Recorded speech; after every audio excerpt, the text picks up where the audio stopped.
What's up, guys? Today's video is going to be a little shorter if possible, depending on what I do with it, but I wanted to cut to the chase and talk less about nothingness.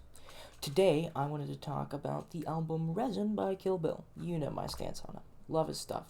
This album is probably one of his most underrated ones, considering on Spotify and YouTube there aren't many views or plays.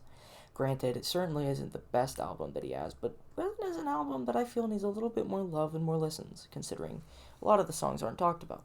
The most popular song is RPG. It's popular because, well, it's really good. Now, the reason that I like the album is because of the fact that it, well, has really good and decent songs. I can't say that the songs are horrible, but I can't say that they top, like, a lot of the songs that he's made. Though I do still generally like them. One thing so far that I can compare the album to is, like, Art Pop by Lady Gaga in a sort of indirect way. It's more meaningful, and not because of the style of the music, lyrics, or the music itself, but more so the subject matter. It seems to be more of like just a fun album than really anything. It definitely has meaning, that of which I do appreciate in a good album, but not as much as I'd say as Ramona or even maybe Snow Globe Theory. I have listened to every song on the album, and here are my top three: RPG, Resin, and Vibe Killer. And I know that RPG is definitely the most popular, but here's my argument to everybody who doesn't like something or bashes me for liking something just because it's popular. It is popular for a reason, and that's because it's good. My counter argument, however, is that not only one song should be popular, and that the album is generally criminally underrated.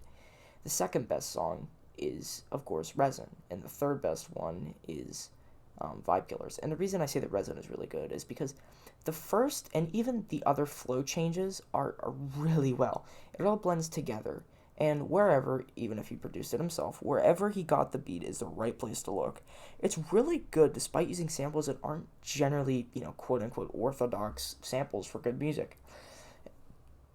And the reason I say Vibe Killers is really good is because, one, it features Square, another one of my favorite artists in EXO, and just, it's generally good.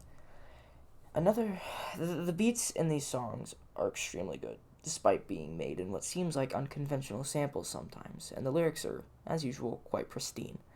I can't derive any specific meaning from most of the songs like I can with Ramona, but I can appreciate the references, such as the lyrics.